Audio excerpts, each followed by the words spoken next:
Mon but est de créer le GB+ des mathématiques.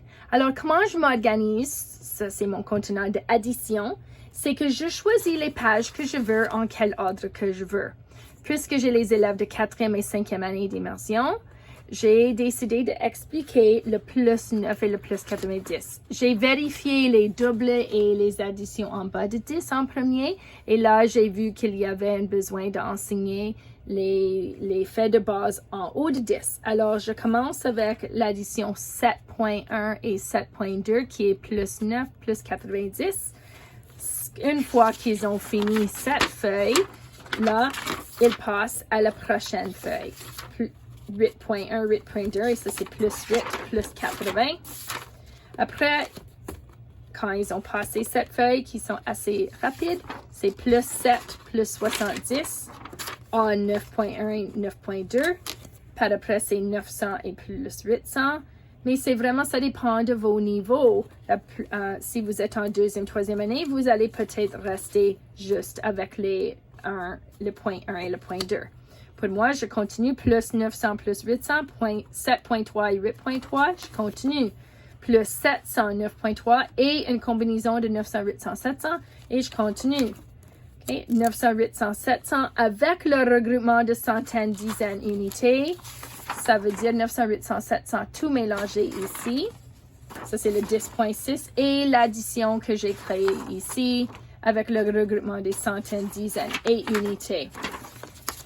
Et ça, c'est tout ce que je teste en 4e, 5e et je pousse mes plus forts plus loin. Et on fait l'addition d'argent, les deux côtés, avec décimaux, sans décimaux. Et ça, c'est seulement si ils ont accompli tout ça. Ce sont mes feuilles de défi par après. S'ils comprennent tout bien ça, là, je leur lance un petit autre défi avec des activités qui sont un peu très difficiles. Il y a seulement de 43 élèves. J'ai 5 qui ont reçu ce livret. Après ça, c'est un livret de résolution de problèmes. Et un autre livret de division fait de base pour un autre défi. Et j'ai un autre défi pour n'importe qui. Et encore un autre livret avec d'autres défis. Alors, ce sont vraiment pour mes plus forts qui arrivent ici. Beaucoup de mes moyens sont arrivés déjà à l'argent. Et beaucoup de mes élèves en difficulté sont encore. J'ai quelques élèves dans un mois là qui sont encore ici et que je dois leur expliquer et ils doivent pratiquer encore à ces étapes ici.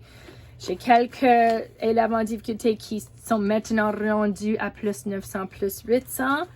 Quelques élèves qui avaient peur de cette page au début et maintenant ils comprennent parce qu'ils ont vu chaque étape et ils sont contents qu'ils comprennent maintenant. Alors, comment je le fais? C'est que chaque élève a un bulletin de mathématiques ici. Ça, c'est un élève fort, un élève avec les difficultés et un élève moyen. Alors, chaque élève commence avec un livret du début de l'année, mais pour les élèves en difficulté, ils reçoivent la page de plus 9 et j'utilise la vidéo pour expliquer plus 9 et parce que c'est dans une page protectrice ici, là, ils vont commencer tout de suite. Quand je commence la minuterie de 7 à 10 minutes, je commence la minuterie et ils complètent la feuille. 8 plus 3, 11, mais avec la méthode que j'ai expliquée. Et ils continuent la feuille. Quand ils ont fini un côté de la feuille, ils continuent l'autre côté de la feuille avec le plus 80 et encore avec une vidéo que j'avais déjà expliquée. 110 et ils complètent la feuille.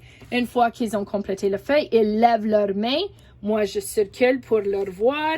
Je vérifie que toutes les réponses sont correctes et je leur demande, est-ce que tu veux une autre pratique ou est-ce que tu veux une différente feuille? Et j'observe. Si je sais que ça leur a pris longtemps, je leur demande d'effacer tout et de refaire la feuille encore plus vite. Puis les élèves sont très contents d'essayer encore parce que s'ils comprennent, ils ressentissent le succès et ils veulent continuer à travailler. Alors, si je vois que ça va bien, je dis, OK, efface tout, enlève la feuille, ils le mettent sur le côté de leur pupitre et je leur passe dans mon contenant. Je tiens toujours mon contenant avec moi et je dis, OK, tu es prêt pour le prochain niveau. Je leur donne la feuille. ils glissent la feuille dans leur duotang encore et ils continuent à travailler. Je fais ça pendant 7 à 10 ou 12 minutes, dépendant de la classe. Tout le monde a quelque chose à faire et j'explique avec les cartes à points pour ceux qui ont besoin d'une explication de nouveau pour m'assurer qu'ils comprennent leurs erreurs. Et on peut voir très facilement s'il y a des erreurs sur les pages protectrices, puis on peut effacer très facilement aussi.